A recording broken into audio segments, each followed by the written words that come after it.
উপস্থিত ৰাইজ আই মাতৃসকল আৰু যুৱক যুৱতী বন্ধু বান্ধৱীসকল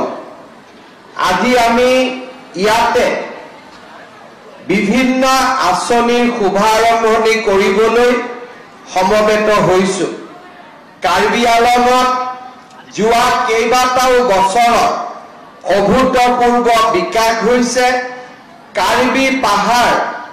আজি উন্নয়নৰ এক নতুন দিগন্তলৈ গতি কৰিছে আমাৰ মুখ্য কাৰ্যবাহী সদস্য তুলিৰাম ৰংহাৰ ডাঙৰীয়াৰ নেতৃত্বত আজি কাৰ্বি আংলঙৰ চাৰিওফালে আমি বিকাশৰ এক নতুন দিগন্ত দেখা পাইছো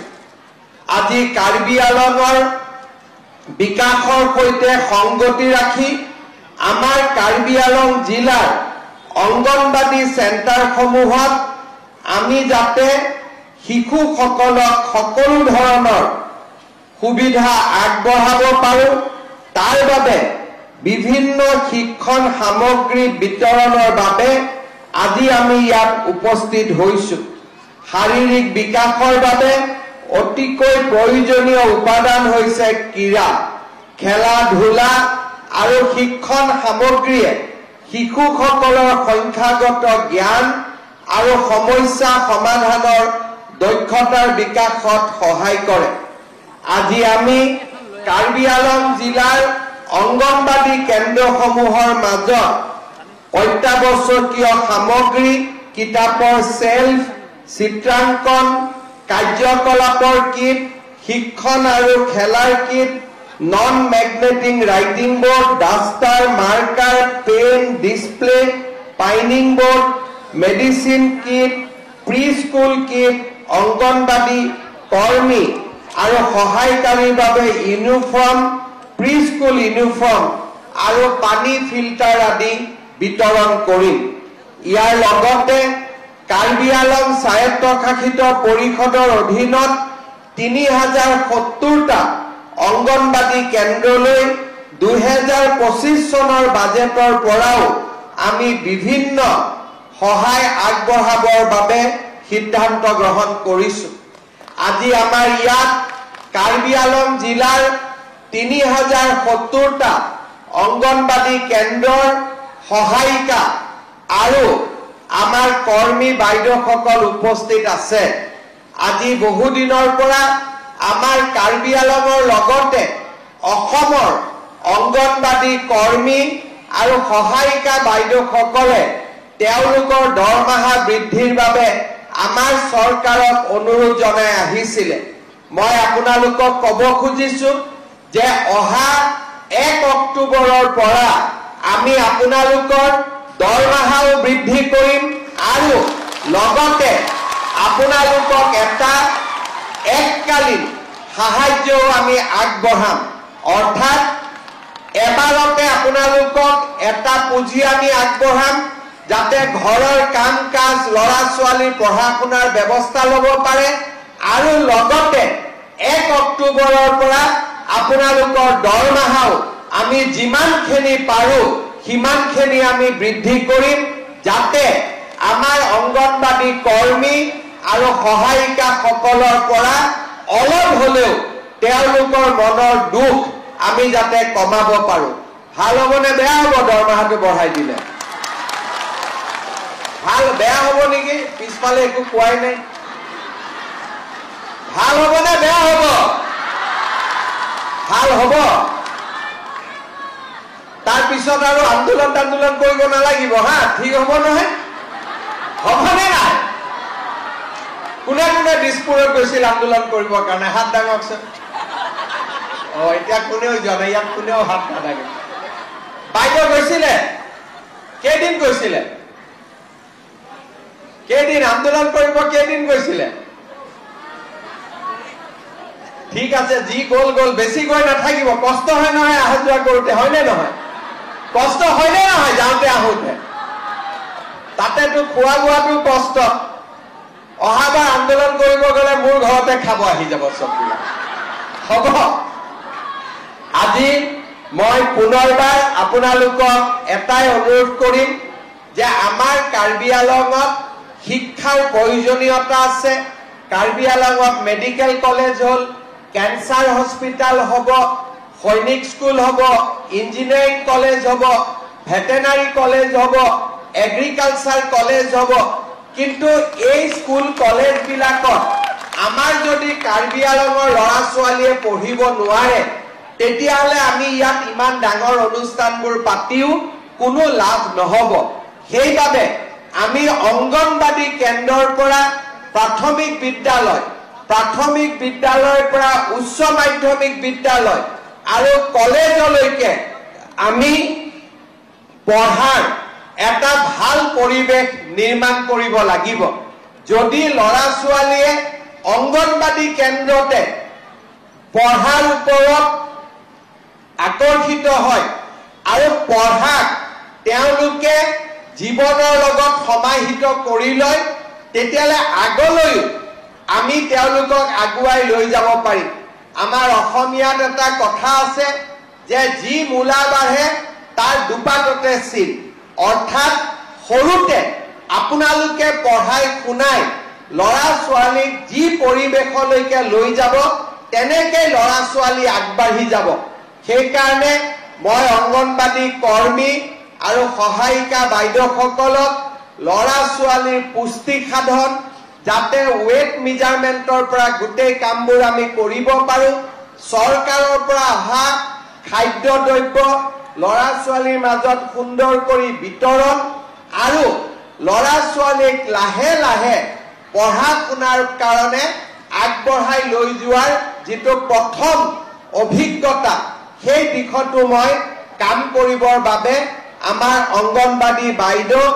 আৰু সহায়িকা বাইদেউসকলক মই অনুৰোধ জনাম শ্ৰদ্ধা ৰাইজ আজি এই সভালৈ অহাৰ আগতে আমি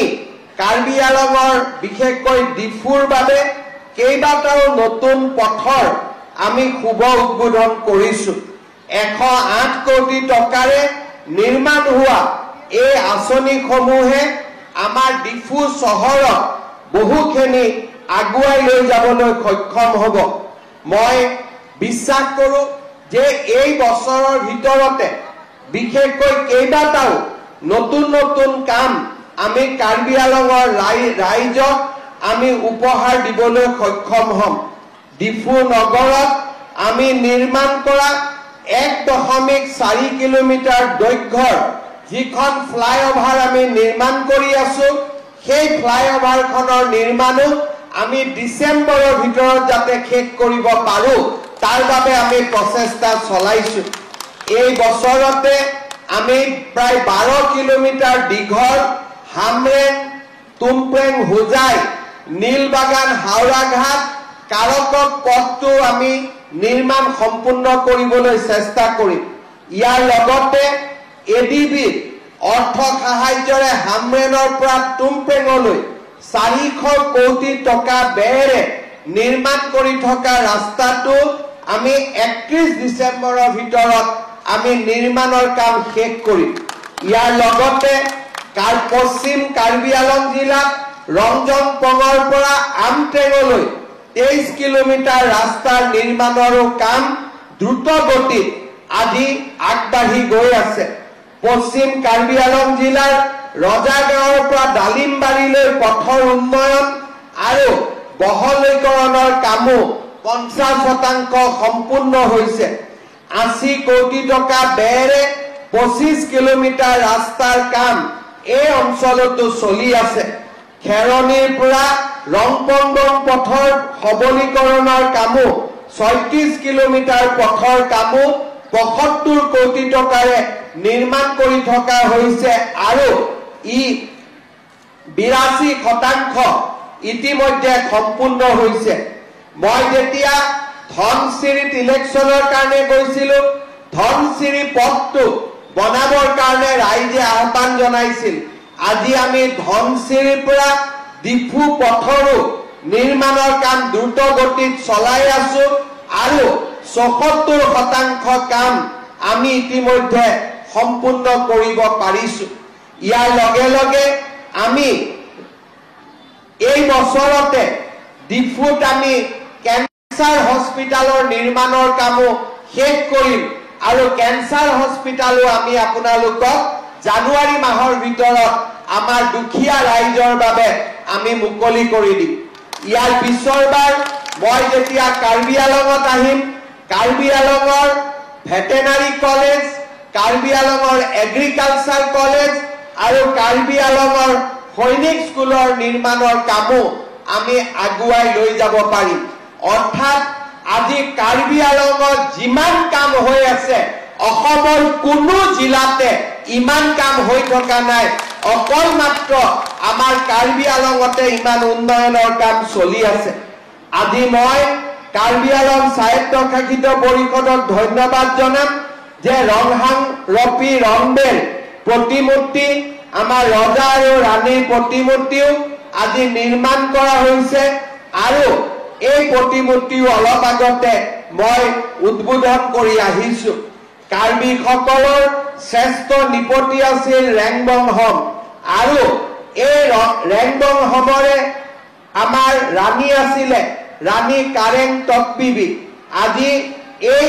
দুইগৰাকী কাৰেং আৰু বংহমৰ সন্মিলন ঘটাই ৰেংবংহম বুলি ৰজা আৰু ৰাণীক সম্বোধন কৰা হৈছিল। আজি দুয়োৰে প্ৰতিমূৰ্তি আমি কাৰ্বি আলং জিলাত উদ্বোধন কৰিবলৈ পাই সঁচাকৈয়ে আনন্দিত হৈছো। মই আপোনালোকক এটাই কথা কম যে আজি আমাৰ কাৰ্বি আলঙত প্ৰগতি আৰু উন্নতিৰ এক নতুন সূৰ্যোদয় হৈছে আৰু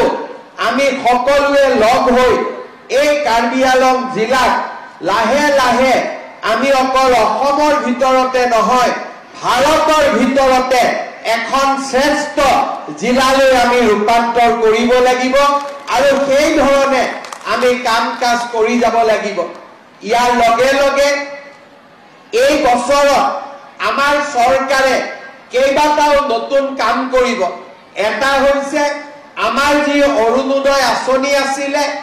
এই আঁচনিখনক আমি আৰু ডাঙৰ কৰিব খুজিছো। নোপোৱা মহিলা, নোপোৱা পৰিয়ালসকলকো আমি অৰুণোদয় আঁচনিৰ সুবিধা দিব বিচাৰিছো। এইবাৰ আমি প্ৰধানমন্ত্ৰী আৱাস যোজনাৰ জিঅ' টেগিঙতো কোনো দুৰ্নীতি নোহোৱাকৈ সকলোৰে ঘৰ যাতে জিঅ' টেগিং হ'ব পাৰে তাৰ কাৰণেও আমি ব্যৱস্থা লৈছো। অহা 2 মাহৰ ভিতৰত আমাৰ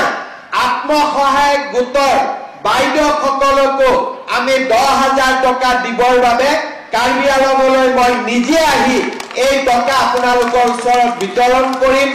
ইতিমধ্যে আমি বিহালী সমষ্টিত এই টকা বিতৰণ কৰি এই আঁচনিটোৰ শুভ উদ্বোধন কৰিছো। পঞ্চায়ত ইলেকশ্যন অসমত শেষ হৈ যোৱাৰ লগে লগে আমি এই আঁচনিৰ টকা অসমৰ সকলো আত্মসহায়ক গোটৰ সদস্যক আমি দিয়াৰ ব্যৱস্থা কৰিম। ইয়াৰ লগে লগে এইবাৰ আমি আৰু এটা ভাল আঁচনি লৈছো। ইমান দিনে ৰেচনৰ দোকানত আমি মাত্ৰ বিনামূলীয়াকৈ চাউল পাইছিলো। এইবাৰৰ পৰা 1 অক্টোবৰৰ পৰা ৰেচনৰ দোকানত আপোনালোকক আমি দালি দিম বজাৰতকৈ 25 টকা কম দামত, আমি আপোনালোকক চেনি দিম বজাৰতকৈ 25 টকা কম দামত আৰু আমি আপোনালোকক নিমখ দিম বজাৰতকৈ 10 টকা কম দামত। তাৰ মানে এতিয়া ৰেচন কাৰ্ডত আমি চাউলো পাম, আমি ৰেচন কাৰ্ডত দালিও পাম, আমি ৰেচন কাৰ্ডত নিমখো পাম, আমি ৰেচন কাৰ্ডত চেনিও পাম। ইমানবিলাক আঁচনি আমাৰ চৰকাৰে হাতত লৈছে আৰু মই চিন্তা কৰি আছো যে অলপ যদি টকা পইচা যোগাৰ কৰিব পাৰো তেতিয়াহ'লে আমাৰ দুখীয়া মানুহৰ গেছৰ চিলিণ্ডাৰৰ দামো মই কমাই দিবৰ বাবে চেষ্টা কৰিম। তাৰ কাৰণেও মই ইতিমধ্যে ব্যৱস্থা লাহে লাহে হাতত লৈ আছো। এইবাৰ আমি আৰু এটা কথা চিন্তা কৰিছো যে আমাৰ যিবিলাক ল'ৰা ছোৱালীয়ে মেট্ৰিক পৰীক্ষা দিয়ে, বছৰত আমাৰ ল'ৰা ছোৱালীয়ে মেট্ৰিক পৰীক্ষা দিয়ে, মেট্ৰিকৰ আগত ল'ৰা ছোৱালীয়ে নোট কিনিব লাগে, কিতাপ কিনিব লাগে, কলম পেপাৰ পাঠ্যপুথি কিনিব লাগে দুখীয়া মানুহে এইবিলাক কৰোতে বহুখিনি টকা পইচা যায় এইবাৰ মই চিন্তা কৰিছো যে যিমান ল'ৰা ছোৱালীয়ে মেট্ৰিক দিব প্ৰত্যেকটো মেট্ৰিকৰ কেণ্ডিডেটক মই মাহত 300 টকাকৈ দিম যাতে তেওঁলোকে মেট্ৰিকৰ কাৰণে নিজক প্ৰস্তুত কৰিব পাৰে আৰু এটা আমি আঁচনি লৈছো যে আমাৰ যিমান ল'ৰাই ডিগ্ৰী পাছ কৰিব এই ডিগ্ৰী পাছ কৰা ল'ৰাবিলাকে 1 বছৰত তেওঁলোকে চাকৰি বাকৰি বিচাৰি ঘূৰি ফুৰিব লাগে ইন্টাৰভিউ দিব লাগে গতিকে যিমান ল'ৰা ছোৱালীয়ে ডিগ্ৰী পাছ কৰিব সকলোকে 1 বছৰৰ বাবে 2,500 টকাৰ এটা স্কলাৰশ্বিপ প্ৰত্যেক মাহত দিবৰ বাবে আমাৰ চৰকাৰে সিদ্ধান্ত গ্ৰহণ কৰিছে অৰ্থাৎ দুখীয়া মানুহক ইমান সহায় আগতে কোনো চৰকাৰে কৰা নাছিলে আমি আপোনালোকৰ কাৰণে কামবিলাক হাতত লৈছো আৰু আমি কাম কৰি গৈ থাকিম পুনৰ এবাৰ কাৰ্বি আলং স্বায়ত্তশাসিত পৰিষদক অংগনবাদী কেন্দ্ৰ শিক্ষণ সামগ্ৰী যোগান ধৰাৰ বাবে সুন্দৰ আঁচনি লোৱাৰ বাবে পুনৰ এবাৰ ধন্যবাদ জনাই আপোনালোকক আকৌ এবাৰ মোৰ কাৰ্ডন জনাই মই মোৰ চমু বক্তব্যৰ সামৰণি মাৰিছো ধন্যবাদ জয় হিন্দ বন্দে মাতৰম